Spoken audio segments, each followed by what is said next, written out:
कर दिया ना क्लिक। सोचा था ना कि इस बार कट ऑफ नहीं देखेंगे, एक्सपेक्टेड कट ऑफ वीडियोस नहीं देखेंगे, बट फिर भी क्लिक कर दिया ना। क्या करें सर, मन ही ऐसा है हमारा, हम रुक ही नहीं पाते।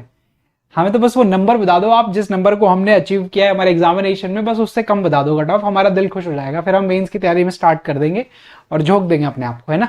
ऐसा ही होता है ना, ऐसा ही होता है यार। पिछले 6 साल से हूँ आप सभी के साथ में ना, सब पता है मुझे कि आपके दिमाग में क्या चल रहा है, आपके मन में क्या चल रहा होता है, क्या चीज़ें आपको चाहिए, सब पता है मुझे। सो कट ऑफ के बारे में आप लोगों ने सोचना स्टार्ट कर दिया, एक्सपेक्टेड कट ऑफ क्या हो सकता है। इंतजार नहीं, अब पहले दिन का जैसे हमारे सारे के सारे पेपर्स खत्म हुए, हमें अब लगना स्टार्ट हो गया कि आप बता दो बस, क्योंकि यही सब कुछ तो होने वाला है और ये सब कुछ होगा 21 तारीख को भी, 27 तारीख को भी। कुछ चेंज नहीं होने वाला है, कोई एकदम से रातों रात पेपर नहीं बदल जाएंगे, सिमिलैरिटी रहेगी, चिंता करने की कोई जरूरत नहीं है। Got it. एक एक्सपेक्टेड कट ऑफ को लेकर के आप सभी के मन में हमेशा रहता है। मेरा मन नहीं था इस बार बनाने का, मैंने आपको कहा भी था कि मैं नहीं बनाऊंगा, बट वही है ना, आपका लिए करना पड़ता है भाई, क्या करें फिर, है ना। इतने सारे कमेंट्स, इतने सारे मैसेजेस आते रहते हैं। 2 दिन तक लगातार मेरे पास में कॉल्स आए थे डायरेक्ट, और कॉल्स उठाने के बाद में पता है मैं क्या आंसर कर रहा था कि कितने अच्छे अटेम्प्ट होने चाहिए। हर एक बच्चा मुझसे एक ही सवाल पूछ रहा है कि सर आपने पढ़ा दिया बहुत अच्छे से, हमने पढ़ लिया, पेड में भी बहुत अच्छा करा दिया, यूट्यूब पे भी आपने एकदम रिलेवेंट पढ़ा दिया, तो अब हमें ये बता दो कि अच्छे अटेम्प्ट कितने होंगे। तो मजबूरन फिर इतने सारे कॉल्स रिसीव करने के बाद में मुझे वो वीडियो बनाना पड़ा। तो एक्सपेक्टेड कट ऑफ को लेकर भी मुझे पता है कि आप लोग गाने वाले हो, स्टार्ट हो चुका है ऑलरेडी, और ये नंबर जो है बढ़ने वाला है, तो मैं आपको पहले बता देता हूँ कि क्या कुछ होने वाला है, ठीक है। सबसे पहले तो एक चीज मैं आपको बताऊंगा कि आप लोग मेरी बातें डायरेक्ट मत माना करो, थोड़ा सा जज करो आप मुझे, है ना। मैंने हमेशा कहा था कि ये वाला लेवल आएगा, ये वाले सवाल आएंगे, ये वाला पैटर्न आएगा, तब आप लोगों को डाउट होता था, अगर होता था, बाकी तो नहीं होगा मुझे पता है। तो एक बार आप जाके, आज का एग्जामिनेशन कंप्लीट हो गया, एक बार आप जाके मेरे सारे के सारे सेशंस देख लेना, मेरे सारे डीआईज के सेशन देख लेना, मेरे अर्थमेटिक के सेशन देख लेना, मेरे वन लाइनर्स के सेशन देख लेना, सब कुछ आप देख लेना जो कि यूट्यूब पे करवाया हुआ है, जो कि पेड में करवाया हुआ है। और उसके बाद में आप फील करोगे कि हाँ कुछ रिलेवेंट चाहिए, कुछ एग्जामिनेशन के लेवल का चाहिए, तो वो यहाँ मिलेगा। एक छोटा सा सजेशन मैंने आपको दिया था कि पीवाईक्यूज लगा के जरूर जाना, तो जो भी बच्चा पीवाईक्यू लगा के गया होगा उसको बहुत बेनिफिट मिला होगा, है ना। तो भाई पिछले 6-7 साल से हम लोग इसी में हैं, मैं तो अपने आप को झोंक चुका हूँ इसी में, तो सारी की सारी चीजें मुझे पता है कि क्या कुछ बिहेवियर होता है और क्या कुछ हो सकता है, सारी चीजें, है ना। तो एक बार वो जरूर से जरूर चेक कर लेना। बट अभी हम लोग बात कर लेते हैं एक्सपेक्टेड कट ऑफ की, कि आप सभी के मैसेजेस कमेंट्स आने स्टार्ट हो चुके हैं, जो थोड़ी देर में बढ़ जाएंगे। कल तक ये नंबर और बड़ा हो जाएगा, परसों तक ये बहुत ही बड़ा हो जाएगा, मजबूर में जाके हमें बनाना पड़ेगा। तो अभी 20 तारीख का पेपर खत्म हो गया हर एक शिफ्ट का, और लेवल आपको पता चल गया, पैटर्न आपको पता चल गया, सारी की सारी चीजें आपको सामने आ चुकी हैं, सब कुछ आपके सामने है। तो फिर थोड़ी सी एक्सपेक्टेशंस भी आपके आ गई होंगी कट ऑफ को लेकर के। बट अगर मैं ये कहूं कि एक्सपेक्टेशन रखनी नहीं है आपको किसी भी चीज से, स्पेशली कट ऑफ से तो रखनी भी नहीं है, तो क्या कहोगे आप फिर मुझे। भाई मेंस एग्जामिनेशन पढ़े कि ना पढ़े, आपका सवाल पता क्या होता है हर एक साल, मैं हर एक साल यही एक्सप्लेन करते हुए रह जाता हूं कि ये सवाल ही गलत है, ये सवाल ही गलत है आपका। आप लोग ये नहीं पूछते हो कि सर मेंस के लिए हमें कौन से टॉपिक के ऊपर फोकस करना चाहिए। आपका सवाल ये होता है कि सर मेंस पढ़े कि ना पढ़े, सर हमारे इतने अटेम्प्ट है, हमें मेंस की तैयारी करनी चाहिए क्या। ये सवाल ही इलीगल है, सवाल ही गलत है, गलत डायरेक्शन में जा रहे हो आप, सवाल ही गलत पूछ रहे हो। भाई सिलेक्शन तो मेंस से सही होना है ना। आज आपने मान लीजिए कि 70 अटेम्प्ट की फॉर एग्जाम्पल, और आपके मन में डाउट आ गया कि अरे यार मैं पास होऊंगा कि नहीं होऊंगा, मेंस पढ़ूं कि ना पढ़ूं। ये क्या सवाल है, मेंस पढ़ूं कि ना पढ़ूं। सिर्फ बैंकिंग में देखा है मैंने ये सवाल कि मेंस पढ़ूं कि ना पढ़ूं। एसएससी वाले कभी नहीं पूछते मेंस पढ़ूं कि ना पढ़ूं, रेलवे वाले कभी नहीं पूछते, बड़े एग्जामिनेशन देख लो यूपीएससी वाले कभी नहीं पूछते, स्टेट पीसीएस वाले कभी नहीं पूछते। वो तो लगे रहते हैं, उनको पता है कि ये तो सिर्फ क्वालिफाइंग है, सिलेक्शन तो मेंस से ही होना है, तो वो पैरेलली उसको लेके चलते रहते हैं। पता नहीं बैंकिंग में ऐसे एस्पिरेंट्स क्यों हैं जो हमेशा ये पूछते हैं कि सर मेरे 70 अटेम्प्ट हुए हैं, मेरे 65 अटेम्प्ट हुए हैं, मैं मेंस की तैयारी करूं कि ना करूं। सवाल ही बहुत गलत है यार, ये सवाल पूछना ही नहीं होता। इस सवाल पे ना आपके 100 रुपए के फाइन होने चाहिए। जैसे एसएससी लेता है ना गलत सवाल के 100 गलती वो करते हैं, फाइन भी उनको मिलता है। तो गलती आप कर रहे हो, फाइन हमें मिलना चाहिए, ये सवाल ही होना ही नहीं चाहिए, आपका सवाल ही गलत है ये। देखो बिना मेंस एग्जामिनेशन कहां जा रहे हो आप, कितने भी प्रीलिम्स निकाल लो, न जाने कितने हजारों एस्पिरेंट्स जो प्रीलिम्स निकाल के बैठे हुए हैं, बट मेंस कभी नहीं निकला, तो कोई फायदा ही नहीं हुआ उन प्रीलिम्स निकालने का। और कई ऐसे एस्पिरेंट्स भी हैं जिन्होंने फर्स्ट टाइम में दिया, लग रहा था कि ठीक ठाक सा हो जाएगा, 70 के आसपास अटेम्प्ट थे, लकीली हो गया प्रीलिम्स, मेंस की तैयारी की हुई थी, जाके दिया एग्जामिनेशन, मेंस निकल गया, आज जॉब कर रहे हैं। तो बहुत सारे केसेस हैं। तो मेरा सजेशन आपको यह है कि आप ठीक है, थोड़ा सा होता ही है हमारे मन में, हमने जब एग्जामिनेशन दिया हुआ होता है कि थोड़ा सा एक्सपेक्टेड कट ऑफ हमें पता चल जाए, बट बहुत ज्यादा विचार नहीं करना है इसके ऊपर।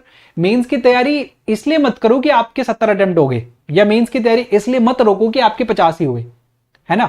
मेंस को पैरेलली लेके चलना पड़ेगा आपको थोड़ा थोड़ा, है ना।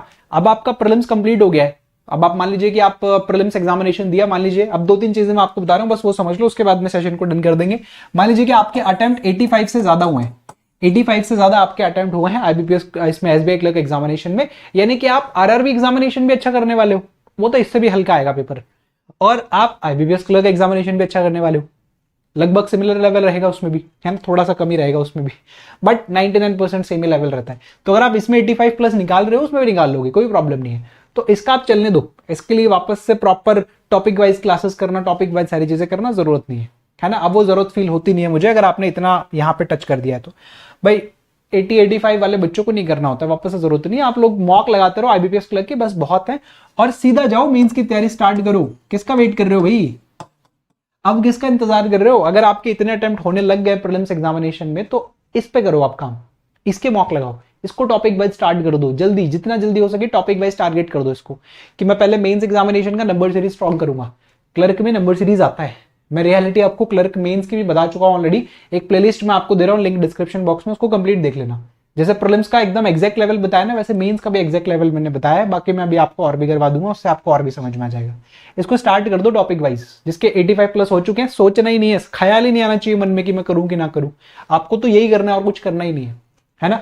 अब जो डाउट में है ना बच्चे, जो डाउट में है वो ये है कि सर मेरे अटेम्प्ट 65 से लेकर के 75 या 80 तक है, मुझे करनी चाहिए क्या तैयारी, ये है। क्योंकि 65 से नीचे मान लीजिए किसी के 60 अटेम्प्ट है, उसको ऐसा लगता है कि मेरा तो होगा ही नहीं। 55 अटेम्प्ट वाले हैं, उनको भी लगता है मुझे तो नहीं होने वाला है।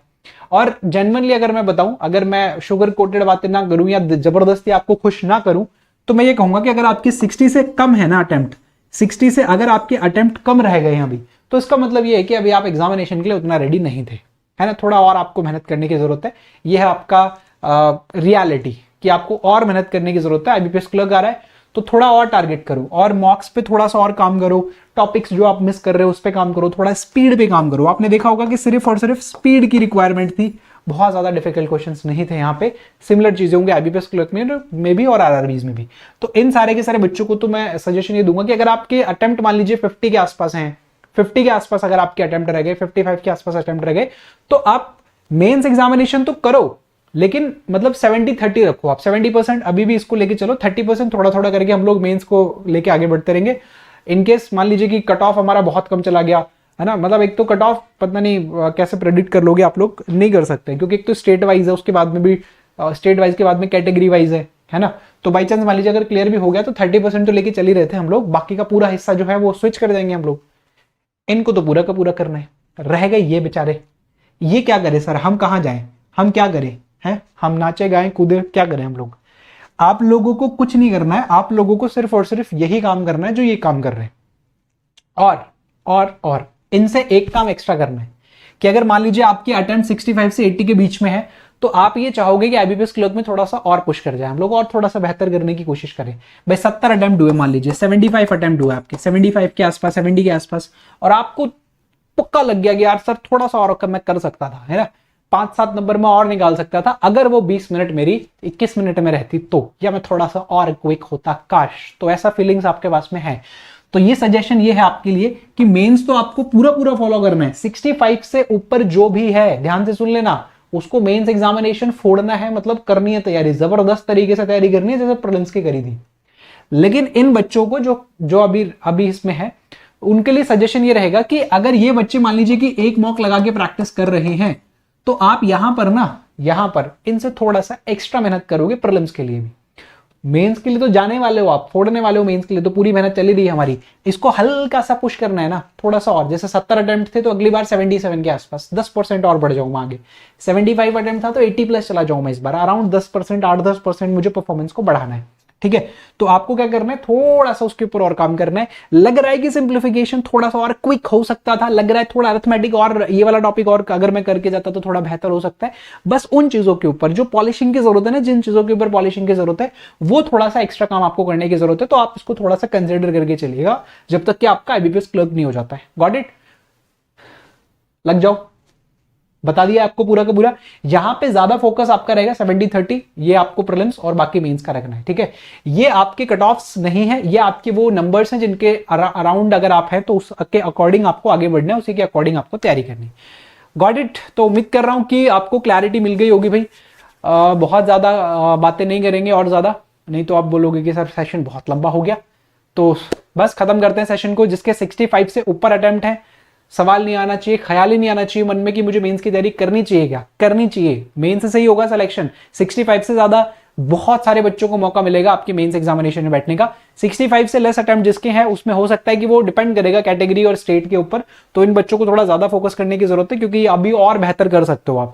तो IBPS लगाने वाला 10-12 दिन है आपके पास में, थोड़ा सा रगड़ के प्रैक्टिस करो आप लोग और भी, है ना। थोड़ा सा यहाँ पे ज्यादा फोकस करना। बाकी इनका कंप्लीट हो चुका है प्रीलिम्स, मेंस के ऊपर थोड़ा ज्यादा फोकस करो। ये थोड़ा सा पॉलिशिंग पे काम करो, जहां जहां लगता है कि जहां जहां थोड़ा सा ऑल्टरेशन किया जा सकता है वहां पे थोड़े से एफर्ट डाल दो। बाकी तीनों के लिए मैंने आपको बता दिया, रुकना नहीं है, थकना नहीं है, बैठना नहीं है, टाइम पास नहीं करना है। हो गया जो होना था, अब आगे बढ़ेंगे और आगे वाली चीजों के ऊपर फोकस करने वाले हैं हम लोग। Got it. टाइम वेस्ट नहीं करोगे। कट ऑफ में मैंने आपके लिए ऑलरेडी 10-12 मिनट का कंप्लीट सेशन ये बना दिया, जिसमें मैंने आपको डिटेल में सारी चीजें समझा दी है। मान लोगे बातें तो फायदे में रहोगे, नहीं तो फिर बाद में माननी पड़ेगी। प्रीलिम्स एग्जामिनेशन के लिए इतने दिन से समझा रहा हूँ कि यही लेवल आएगा, यही पैटर्न आएगा, ये सब कुछ आएगा, आया ना वही सब कुछ। मेंस के लिए भी सारी चीजें बता रहा हूँ, ये चीजें फॉलो करते रहना, आपको डेफिनेटली बेनिफिट मिलेगा। Got it. So thank you so much. अभी के लिए, आज के लिए सिर्फ इतना ही। अगले सेशन में फिर से हमारी मुलाकात होगी। So tata bye bye goodbye. अगले सेशन में फिर से मिलते हैं। Thank you.